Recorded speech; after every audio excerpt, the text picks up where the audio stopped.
अश्वत्थामा सोते हुए बालकों को मारने की हत्या से मुक्त हुए। जैसा तो मैं नीतू पांडे यूट्यूब चैनल पर सबका स्वागत करती हूँ। इस कथा का वर्णन स्कंद पुराण में मिलता है। ऋषियों ने पूछा, सूत जी, अश्वत्थामा ने किस प्रकार सोते हुए मनुष्यों को मारने का पाप किया था और कैसे धनुष कोटि में स्नान करके वह पाप मुक्त हो गया। सूत जी कहते हैं, ब्राह्मणों, पहले पांडवों को धृतराष्ट्र के पुत्रों के साथ राज्य के लिए युद्ध छिड़ा। अनेक अक्षौहिणी सेनाओं से युक्त उस महायुद्ध में लगातार 10 दिनों तक संग्राम करके शांतनु नंदन भीष्म जी मारे गए। 5 दिन युद्ध करने पर द्रोणाचार्य, 2 दिन की लड़ाई में कर्ण और 1 दिन का युद्ध करके राजा शल्य मार डाले गए। 18वें दिन के युद्ध में जब दुर्योधन ने अपना सामना हुआ तब भीम ने गदा मारकर उसकी जांघ तोड़ डाली। इससे वह श्रेष्ठ राजा दुर्योधन धराशायी हो गया। उसके बाद युद्ध की समाप्ति हो गई। सब राजा अपनी अपनी छावनी पर लौट आने की जल्दी करने लगे। सबने प्रसन्नतापूर्वक शिविर को प्रस्थान किया। धृष्टद्युम्न, शिखंडी और समस्त सूर्यवंशी छत्री तथा अन्य राजा लोग भी अपने अपने शिविर को लौट गए। श्री कृष्ण और सात्यकी के साथ पांडव भी अपने शिविर में चले गए। उस समय श्री कृष्ण ने पांडवों से कहा, हम लोगों को मंगल के लिए आज की रात में शिविर में से बाहर निवास करना चाहिए। तब श्री कृष्ण और सात्यकी के साथ सब पांडव छावनी से बाहर निकल गए। उन सब ने ओघवती नदी के किनारे जाकर सुखपूर्वक वह रात्रि व्यतीत की। इधर कृतवर्मा, कृपाचार्य और अश्वत्थामा सूर्यास्त होने से पहले दुर्योधन के पास गए। दुर्योधन रणभूमि में धूस रहित होकर, यानी कि धूल में मिला हुआ होकर उसका सारा बदन रक्त से नहार गया था और वह धरती पर पड़ा पड़ा छटपटा रहा था दर्द से। उसे उस अवस्था में देखकर अश्वत्थामा आदि तीनों को बड़ा शोक हुआ। राजा दुर्योधन भी उन सुहृदयों को देखकर शोक मग्न हो गया। तब अश्वत्थामा क्रोध से प्रचंड अग्नि की भांति जल उठा और इस प्रकार बोला, हे राजन, इन नीच शत्रुओं ने छल से मेरे पिता को रणभूमि में गिरा दिया था, परंतु उसके कारण मुझे वैसा शोक नहीं हुआ जितना कि आज तुम्हारे गिराए जाने पर हो रहा है। सुयोधन, मैं अपने सत्यकर्मों की शपथ खाकर कहता हूँ, आज रात में सृजनियों सहित पांडवों का श्री कृष्ण के देखते देखते वध कर डालूंगा। मुझे आज्ञा दो। अश्वत्थामा के ऐसा कहने पर राजा दुर्योधन ने तथास्तु कहकर उसे स्वीकृति दे दी और कृपाचार्य से कहा, आचार्य, आप द्रोण पुत्र को कलश के जल से सेनापति के पद पर अभिषिक्त कीजिए। कृपाचार्य ने ऐसा ही किया। सेनापति के रूप में अभिषिक्त होने पर अश्वत्थामा ने दुर्योधन को हृदय से लगाया और कृपाचार्य तथा कृतवर्मा के साथ तुरंत वहां से चल दिया। वे तीनों वीर दक्षिण की ओर गए और सूर्यास्त के पहले ही शिविर के समीप जा पहुंचे। वहां पांडवों की भयंकर गर्जना सुनकर वे तीनों विजया विलासी योद्धा भय से भाग चले। एक स्थान पर उन्होंने घोड़ों को पानी पिलाया। पास ही अनेक शाखाओं से युक्त सघन वट का वृक्ष था। वहां जाकर तीनों रथ से उतर गए और घोड़ों को वहीं छोड़कर आचमन एवं संध्योपासना की। उसके बाद अंधकार से व्याप्त भयानक रात्रि सब ओर फैल गई। कृतवर्मा, कृपाचार्य और अश्वत्थामा शोक से पीड़ित हो वट के समीप जा बैठे।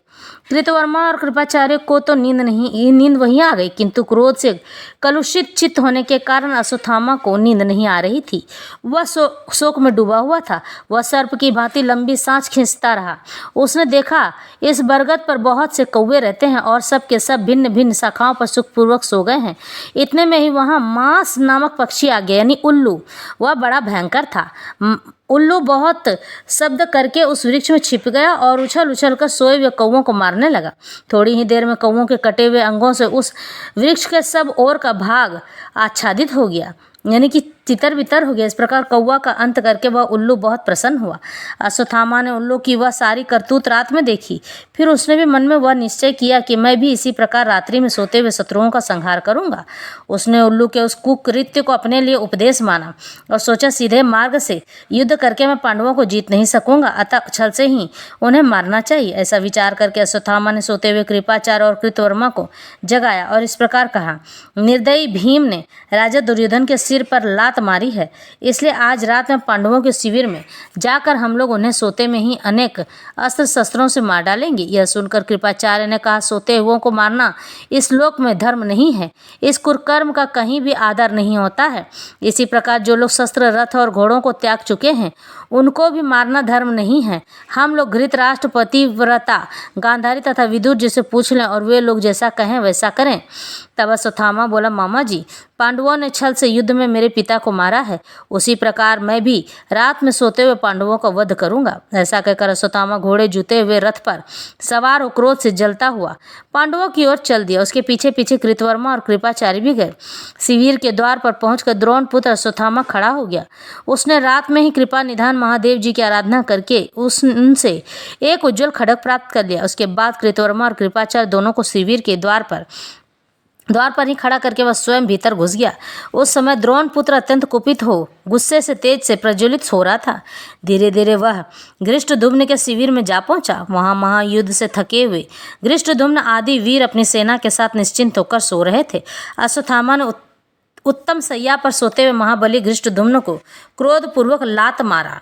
उस आघात से जगकर धृष्टद्युम्न सैया से उठने लगा। उसी समय द्रोण पुत्र ने उसके बाल खींचकर उसे पृथ्वी पर गिरा दिया और उसकी छाती पर चढ़कर धनुष की डोरी से उसके गले को कसकर बांध दिया। बेचारा विवश होकर चीखता और छटपटाता रहा, किंतु अश्वत्थामा ने उसे पशु की तरह गला दबाकर मार डाला। उसने सब सैनिकों को भी सोते में ही मार डाला। युधामन्यु और महापराक्रमी उत्तमौजा को, द्रौपदी के 5 पुत्रों तक को तथा युद्ध में बचे हुए सोमक नाम वाले क्षत्रिय वीरों को भी उसने मौत के घाट उतार दिया। शिखंडी आदि बहुत से क्षत्रिय वीरों को भी अश्वत्थामा ने तलवार से काट डाला। उसके भय से भागकर जो लोग दरवाजे से निकले उन सब सैनिकों को कृतवर्मा और कृपाचार्य ने मृत्यु का ग्रास बना दिया।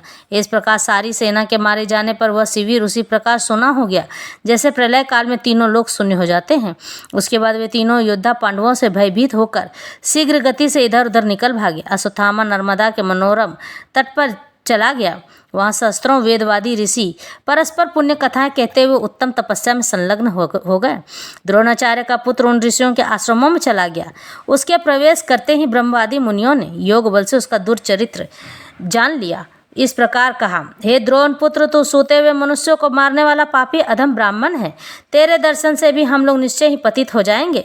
तुझसे वार्तालाप करने पर 10,000 ब्रह्महत्याओं का पाप लगेगा। इसलिए नराधम तो हमारे आश्रमों से दूर हो जा। उनके ऐसा कहने पर अश्वत्थामा लज्जित हो उस मुनि सेवित आश्रम से निकल गया। इसी प्रकार वह काशी आदि सभी पुण्य तीर्थों में गया, परंतु वहाँ के महात्मा ब्राह्मणों से निंदित होकर लौट आया और अंत में प्रायश्चित करने की इच्छा से भगवान वेद व्यास जी की शरण में गया। महामुनि व्यास जी बद्रिकारण्य में विराजमान थे। उनके पास जाकर उसने भक्तिपूर्वक प्रणाम किया। तब व्यास जी ने उनसे कहा, द्रोण कुमार, तू शीघ्र मेरे आश्रम से निकल जा।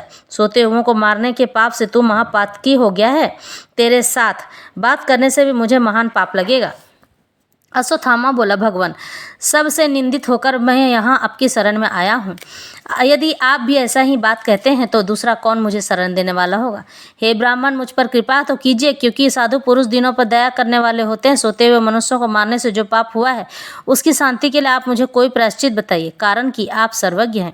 अश्वत्थामा के ऐसा कहने पर व्यास जी ने दीर्घ काल तक लंबे समय तक सोचकर विचार करके उससे कहा, इस पाप की शांति के लिए धर्म शास्त्रों में कोई प्रायश्चित नहीं है, तथापि मैं उस दोष के निवारण के लिए एक उपाय बतलाता हूँ।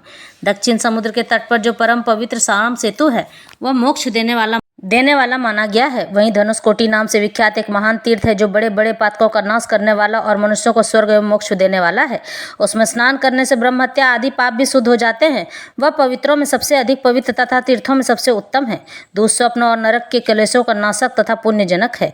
उस धनुषकोटि में जाकर तुम 1 महीने तक निरंतर स्नान करो तो सोते हुए को मारने के पाप से शुद्ध हो जाओगे। महर्षि व्यास के इस प्रकार कहने पर अश्वत्थामा राम सेतु पर जाकर पुण्यदायिनी धनुषकोटि में पहुंचा। वहां उसने संकल्प पूर्वक 1 मास तक निरंतर स्नान किया। वह प्रतिदिन तीनों समय श्री रामेश्वर शिव की सेवा में रहता था। उसके बाद 30वें दिन जल में स्नान करके उसने पंचाक्षर मंत्र का जाप किया और उपवास किया। फिर रात में भगवान रामेश्वर के समीप जाकर दूसरे दिन पुनः संकल्प पूर्वक धनुषकोटि में स्नान करके उसने श्री रामेश्वर की भक्तिपूर्वक सेवा की, पूजा की। उसके बाद आनंद के आंसू बहाता हुआ वह शिव जी के आगे नृत्य करने लगा। उस समय भगवान शंकर प्रसन्न होकर उसके सामने प्रकट होकर उसका दर्शन करके उसने भगवान शिव का इस प्रकार स्तवन किया, देवेश्वर, आपको नमस्कार है। करुणाकर शंकर विपत्ति रूपी समुद्र में डूबे हुए प्राणियों को पार लगाने के लिए आपके चरण बिंदु जहाज रूप मृत्युंजय त्रिलोचन, आप अपनी कृपा दृष्टि से मेरी रक्षा कीजिए। इस प्रकार स्तुति करने पर महादेव प्रसन्न हो अश्वत्थामा से बोले, द्रोण कुमार, सोते हुए को मारने के कारण जो तुम्हें पाप लगा था वह धनुषकोटि में नहाने से दूर हो गया है। अब तुम कोई वर मांगो। अश्वत्थामा बोला, हे महेश्वर, आपके दर्शन मात्र से मैं कृतार्थ हो गया। आपके चरण बिंदों में मेरी अविचल भक्ति बनी रहता था।